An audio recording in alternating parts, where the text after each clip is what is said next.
BeakerBeat. It's Monday, July 4th, 2011, and this week's BeakerBeat, a crushing and emotional defeat for Roche's cancer treatment Avastin, and those who claim it has saved their lives. More on that, plus Medtronic feeling the heat from the feds and industry alike. Find out why. And he may be a rambling man, but rock legend Greg Allman is also spreading the word about a potentially deadly virus. We'll tell you why.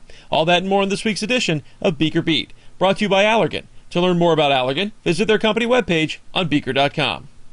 Hello everyone, welcome to this week's edition of BeakerBeat. I'm Mike Justice, thanks for tuning in. It is the Independence Day holiday here in the States, so we of course like to celebrate with lots of eating, drinking, and firing off small explosives that are generally illegal in most states. Anyway, we'll do some of that coming up, but here's this week's top story.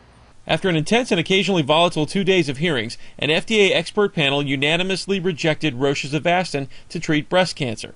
The 6-0 vote is based on several years of follow-up trials and endorses an FDA move in December to revoke its approval for Avastin and breast cancer. FDA Commissioner Margaret Hamburg is due to make a final decision later. Avastin will still be available in Europe, however, as regulators there are expanding Avastin's breast cancer indication to include its use with a second chemo drug. The ruling is a blow to Roche and patients who insisted that the medicine saved their lives. Patient advocates broke down in tears after the vote in an emotional conclusion to the rare 2-day hearing. Without FDA approval, insurers and government health programs likely will stop covering the $8,000 a month drug. That could impact an estimated 17,000 women using the medicine. However, the American Cancer Society claims some insurers would continue to cover Avastin. Roche's Genentech unit sought more time for Avastin, asking that it remain available to breast cancer patients while the company conducted more studies on its clinical benefits. FDA officials said the side effects and the fact that it would take at least 3.5 years to get new trial results meant that they could not continue to back its use in the interim. One analyst estimates that Avastin's U.S. breast cancer sales would fall from $800 million in 2010 to around $400 million in 2011. So tell us what you think about this story or any story that you see in today's show. It's very simple. Click on the orange button below me. A box will pop up. Type in your comment. Send it to me. I promise I'll read and respond to every one of them. We do want to hear from you. That's assuming, of course, that I manage to get through all these fireworks by the end of the week, which is debatable. It's a lot of bottle rockets. And when you're done watching BeakerBeat, check out Beaker's blog and see where the life sciences industry is growing faster than anywhere else in the U.S. That story and more on Beaker's blog. Dun-dun, dun-dun. Da-na-na-na-na-na. Coming for you, Jeremy. Look at this thing. It's the size of my head. It's called Jaws. That's why I was doing the theme. Although it's got a gator. And maybe they want to pay for the rights. Anyway, this is our finale, and I can't wait.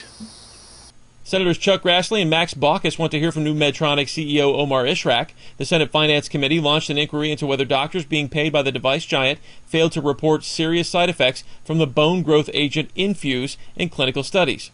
The product, a $900 million seller, helps spur new bone growth after spinal surgery, but has been linked to some cases of cancer, male sterility, throat swelling, and leg pain.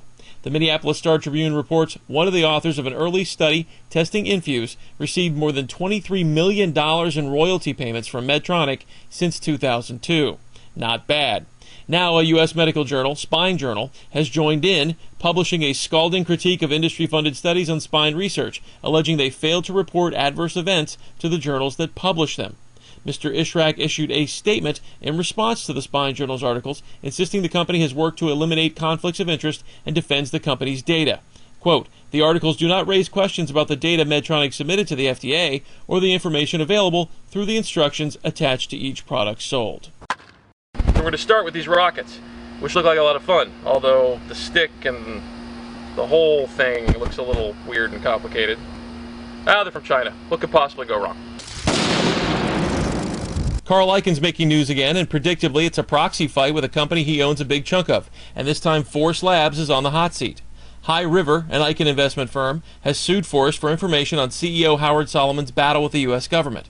The HHS has moved to bar Solomon from doing business with government health programs like Medicare, effectively barring him from doing his job. Solomon and Forest have vowed to fight. Icahn, who owns about 7% of Forest, plans to nominate 4 candidates for the 9-member board to run against the company's own slate. We'll keep you posted on how this plays out. Sproxel is using technology to combat counterfeit drugs. The U.S.-based company announced the launch of its operations in India and unveiled a product to check the drug counterfeit market that runs rampant in that country. Mobile Product Authentication, or MPA, enables consumers to verify the authenticity of a pharma product by sending the unique code on the drug as a free text message to the manufacturers in real time. Sproxel established the first national mobile-based anti-counterfeit service in Africa and has already sold millions of anti-counterfeit labels to several global pharma companies. Johnson & Johnson still stinks, or at least some of their products do, as yet another recall is announced. This latest group, about 60,000 bottles of extra-strength Tylenol caplets, joins the hundreds of thousands of other bottles and packages of McNeil Consumer Healthcare drugs recalled because they smelled moldy. It's the same culprit, a chemical byproduct of a preservative used on wooden shipping and storage pallets. Just an FYI for J&J, they make those in plastic now. You should check it out. Big Pharma may have to call in Guido to make Greece pay up. The country's public hospitals are so far behind on paying their drug bills that some companies are starting to cut them off. For example, Roche has stopped delivering to public hospitals that are in arrears, and other companies are threatened to follow suit. Hospital debt has been accumulating since April, on top of last year's outstanding debt. As Dow Jones notes, the association figured that 80% of drug products purchased this year are in arrears. Translation: Guido might show up with a baseball bat.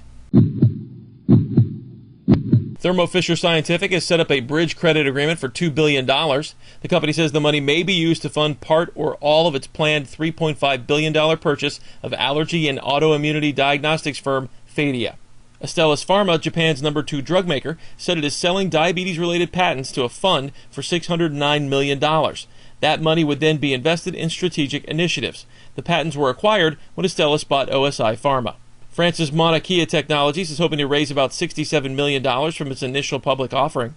As Reuters notes, the company is moving ahead with its plans, even though more than 15 European IPO deals have failed this year. The company makes the world's smallest microscope to examine the inside of the human body. See that? 350 grams of powder.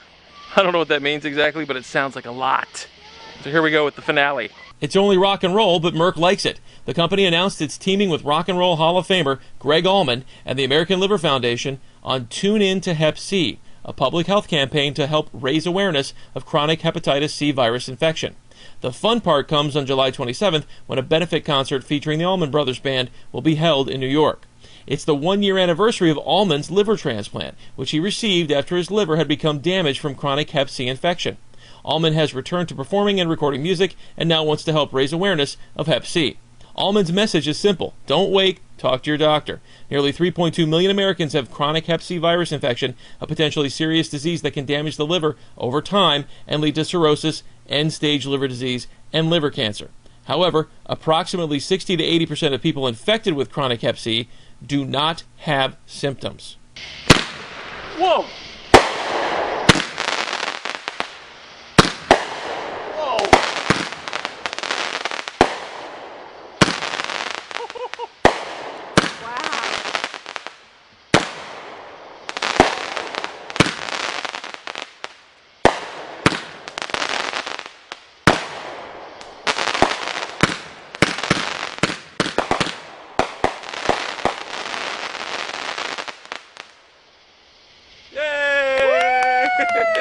That was a good one. Oh, that was the real deal. Wow.